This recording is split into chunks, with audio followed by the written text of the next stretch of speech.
이렇게 헌정 사상 처음으로 현직 법관 탄핵 소추안이 발의되면서 헌법재판소의 판단은 어떻게 나올지 시선이 쏠리고 있습니다. 파면을 정당화할 정도로 중대한 법 위반이 있었느냐가 최대 쟁점이 될 것으로 보입니다. 임성호 기자입니다. 탄핵안이 발의된 임성근 부장판사는 이른바 사법농단에 연루된 판사 중 한 명입니다. 박근혜 전 대통령의 세월호 7시간의 효과련 칼럼을 썼다가 명예훼손 혐의로 기소된 일본 기자 재판에서 청와대 입장이 판결문에 반영되도록 개입한 혐의로 재판에 넘겨졌습니다. 하지만 지난해 1심 재판부는 무죄를 선고했습니다.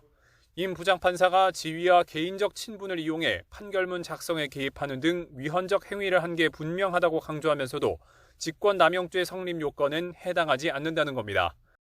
이런 상황에서 이번에 여당이 발의한 임 부장판사 탄핵소추안이 국회 본회의를 통과하면 최종 판단은 헌법재판소로 넘어갑니다.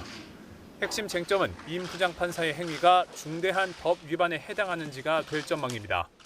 헌재는 앞서 노무현 대통령 탄핵 심판 당시 탄핵이 인용되려면 공직자 파면을 정당화할 정도로 중대한 법 위반이 있을 때만 가능하다는 기준을 세웠습니다.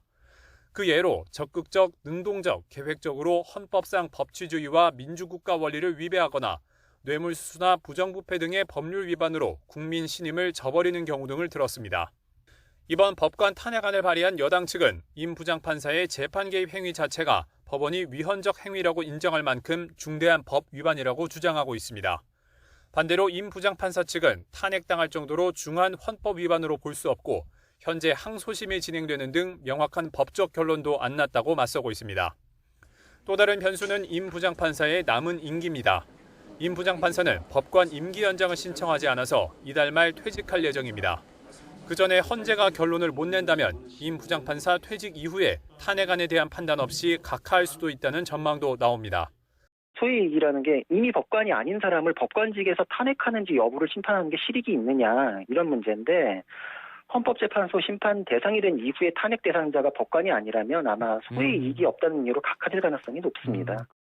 다만 이번 탄핵안은 과거 대통령 탄핵 소추안보다 사안이 단순하고 법원 재판을 거치면서 사실관계 조사도 대부분 끝난 상황입니다.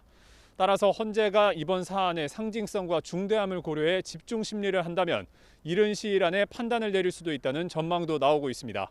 YTN 임성호입니다.